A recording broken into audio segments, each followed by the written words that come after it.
Hello, I'm Jashikins, and welcome to another episode of Jash Reads. Tonight, we are continuing with Animorphs, number 5, The Predator, by K.A. Applegate. Woo!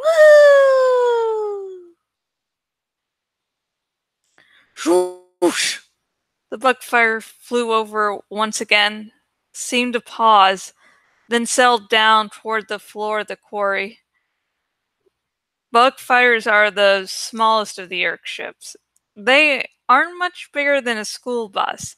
They have a cowled, insect-like look, except that on either side there are very long, serrated spears pointing forward. So they look a little like a cockroach holding two spears. The bugfire landed as gently as a feather. I held my breath. Wait for it, Jake said. Wait for it. The hatch opened. Out stepped a Hork-Bajir controller. The Andalite prince, Axe's brother, had told us that the Hork-Bajir were good, decent people who had been enslaved against their will by the Yerks. Uh-huh. Maybe so. But what they looked like was a whole different thing. Hork-Bajir are big, walking razor blades. They're about 7 feet tall, 2 arms, 2 legs, and a nasty spiked tail similar to Andalite tails. There are sword-like blades raked forward from their snake heads. There are blades at their elbows and wrists and knees. I mean, let me put it this way. If Klingons were real, they would be scared of Hork-Bajir. Kid, ready? Shake again. The Hork-Bajir stepped clear of the bug fighter. Then he just stood there. There will be a taxon inside, X reminded us. Yeah, we know, I said. Why was the Hork-Bajir just standing there? He should be looking around. After all, he was answering a distress beacon. Why was he just standing there like he was waiting for something? On the count of 3, Jake said in our heads, 1, 2, 3. Shah! Tobias swooped, falling from the sky at close to 100 miles an hour. He raked his talons forward and hit the Hork-Bajir's face. Urgh! Jake leaped from cover. He sailed through the air and hit the Hork-Bajir with paws outstretched, claws bared. Hork-Bajir went down hard. Jake rolled away as the Hork-Bajir slashed the air like an out-of-control Cousinart. But just then, Rachel rumbled up, as big as a tank. Okay, back off, Jake, Rachel said. I have him. She pressed one big tree stump leg on the Hork-Bajir's chest and pressed him down against the ground. She did not crush him, just held him like a bug who could easily be squashed. The Hork-Bajir decided it was time to stop struggling and lie very still. Too easy. A part of my mind warned me. Too easy. No Hork-Bajir controller had ever just given up like that. But I had other problems. My job was to get inside the bug fighter, get the taxon pilot. Let's go, I yelled. I ran forward, lopping clumsily on my squat gorilla legs, swinging my massive my gorilla arms.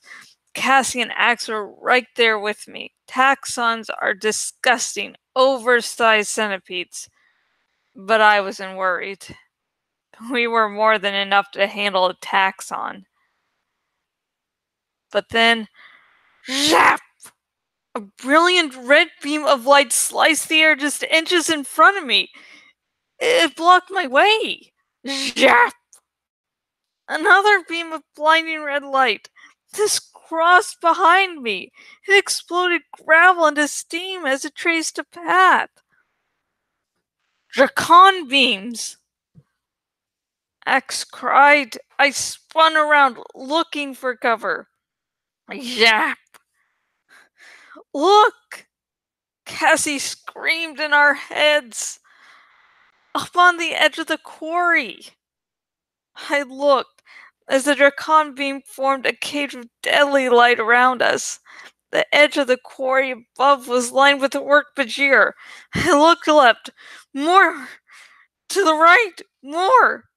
The entire quarry was lined with Orc Bajir warriors, each armed with a Dracon beam.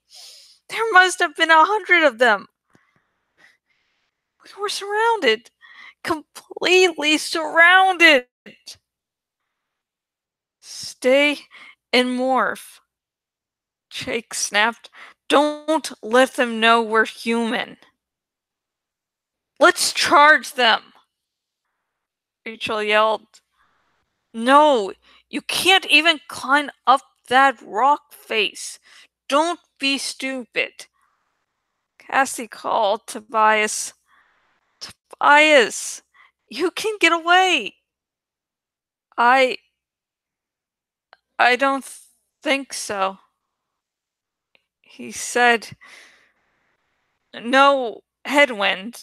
It would take me a couple of minutes to flap my way up out of here. They'd fry me before I got clear.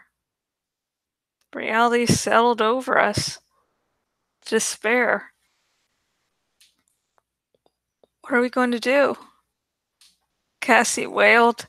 There has to be a way out. There has to be. Rachel yelled. Not this time, I said grimly. We were trapped, outnumbered, outsmarted, finished. That was when he came. He looked so much like Axe, so much like Prince Elfangor, and yet so totally different. The difference wasn't something you saw. It was something you felt. A shadow on your soul. A darkness that blotted out the light of the sun. Evil, destruction. Not the impersonal, programmed destructiveness of the ants. This was warm-blooded, deliberate evil. His body was an Andalite. He was the only Andalite controller in existence. The only Yeerk ever to infest an Andalite body. The only Yeerk with the Andalite power to morph.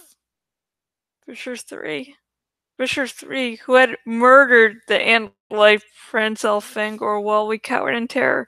Fisher 3, who even the Hork Bajir and Taxons feared. Well, well, he said, not speaking to us. I have you at last, my brave Andalite bandits. Fools. Do you think we never change our frequencies? Yerk!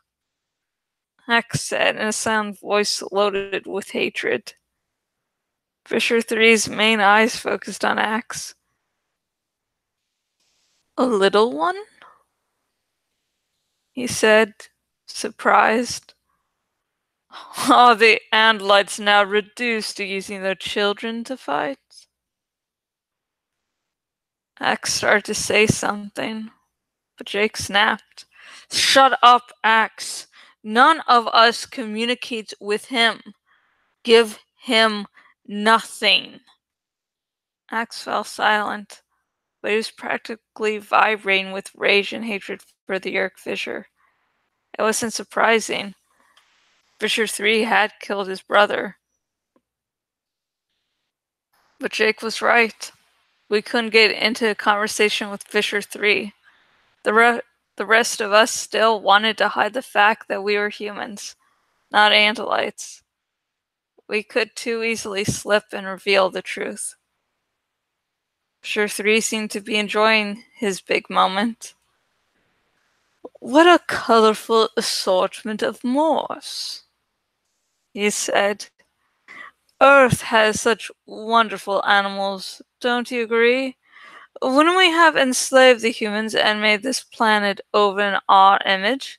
We will have to be sure and keep some of these forms alive. It would be entertaining to try some of these morphs myself. None of us said anything. At least not anything that was human. Jake did snarl, drawing his tiger lip back over his teeth. Especially you, Fisher 3 said to Jake. That is a beautiful, deadly animal. I approve. In fact, I was going to demand you demorph. But I have a better idea. You see, we have a guest aboard the mothership. It will be entertaining to show you to Visher 1 as you are. I was sick with dread and fear, but not so afraid that I didn't notice a sneer in Visher 3's tone when he said, Visher 1. Did you catch that? Jake asked me in the thought-speak version of a whisper. Yeah, Visher 3 doesn't like Visher 1. Visher 3 must have given some signal, because at that moment his blade ship appeared overhead, shimmering into view as it decloaked. The blade ship is far larger than the bug fighters. Very different. It is jet black. It's built like some kind of battle axe from the Middle Ages, with two curved axe head wings and a long diamond-pointed handle laying forward. We're better off making a run for it, Rachel said. It would be suicide. I said, as long as we're alive, there's hope. Yeah, Visher 3 is taking us to the Yerk mothership to show off for his boss. Some hope. But Rachel did nothing, and I did nothing. And we all just stood there, under the watchful eyes of 100 Hork-Bajir. They must have landed outside while we were busy watching the one bug fighter. Hax had used the wrong frequency. The Yerks had figured out we were laying a trap. And our trap had become Visher 3's trap. And that's it for this lovely, heartwarming chapter. Hang on. Now, this is sort of one of these moments where them all being teenagers actually works. Because it makes the whole, why didn't they think of different frequencies, not really that big of a plot hole. Because the Animorphs had no clue. When the frequency, like if it would have been out of date or not, they weren't aware of those facts. Axe, on the other hand, just really wanted to get back home quickly because he's on a strange alien planet with no other no other Andalites there. So it's like, okay, I just want to get back home. You're a kid, you want to get back home. You're not really thinking as clearly. And then there's a whole Andalite pride shit going on, so yeah. This is where the whole "hey, we're kids" thing actually helps strengthen that plot. And also, when I read Tobias saying, "Oh yeah, I can't escape," I added emphasis, I added a little bit of stuttering, I did stuff with inflection, because I believe Tobias could get out, but he just didn't want to. He's shown in the past that he would rather endanger himself just so he doesn't have, guilt on his heart. So, he just, this was one point where it's like, if my friends are going to die, if I'm not going to let them die without me. I'm not going to be safe while they're in danger. So that's just my little headcanon. What do you think about that headcanon? Please comment below, and also comment below if you have anything else about this chapter you want to talk about. But please remember, no major spoilers. I'm hoping that people are brought into the Animorphs fandom via these dramatic readings. So there's some big twists and turns that should be experienced without knowing they're coming, for better or worse. But if you do want to talk spoilers with me and you're watching on the YouTubes, link in the description to my Tumblr Ask box. Now, if you're one of those people that watch this video and you're like, I would really like to get my own copy of Animorphs Never Fight the Predator by K. Applegate because it seems really interesting. If you are watching on the YouTubes, link in the description. And if you're watching on my blog, link down below. And both links will take you to where you can buy your very own copy of Animorphs Number 5 The Predator by K.A. Applegate. And if you're watching this on YouTube, please like this video, subscribe to my YouTube channel. If you're watching this on my blog and watching on the desktop version of my blog, please choose the follow by email option so you'll never miss a blog post from me ever again. Woo! Yay!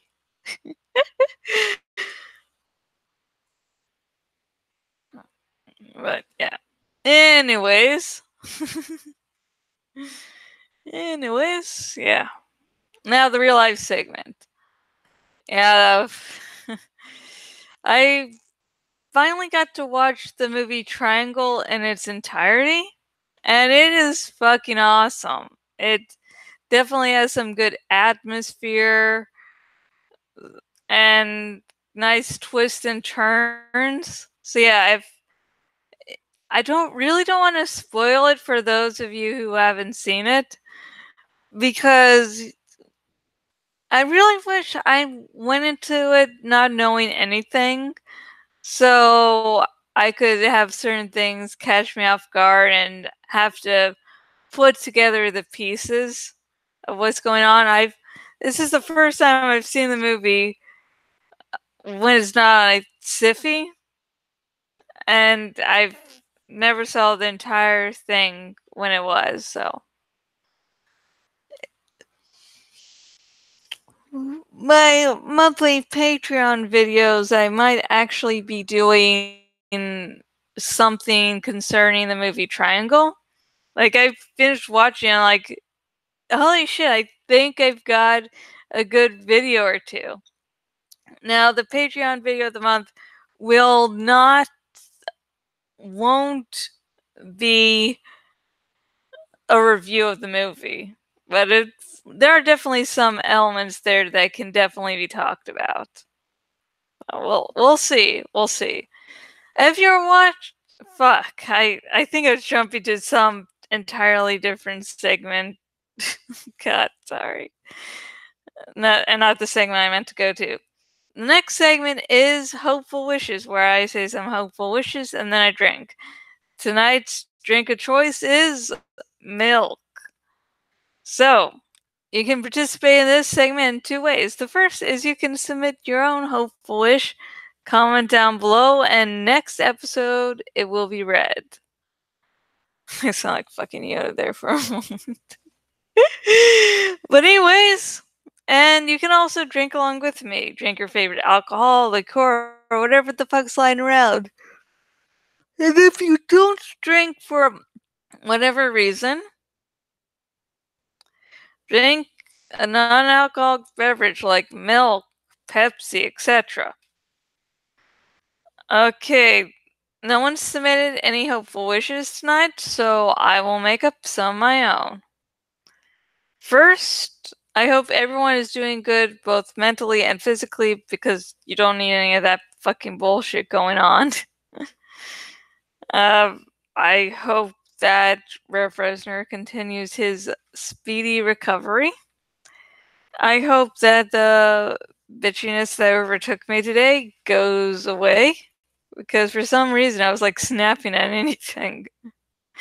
And for anyone who's going to make a "Are you on your period?" joke, I'm not.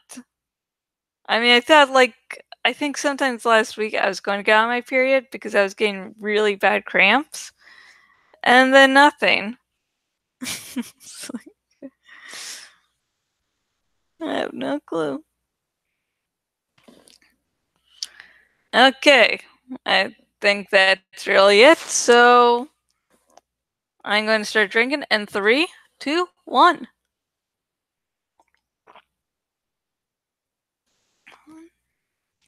And that's done. And next episode will be more of Animorphs number 5, The Predator by K. Applegate. And, well, that's going to be very soon. I started this way later than I should have, but and see you very soon. Bye.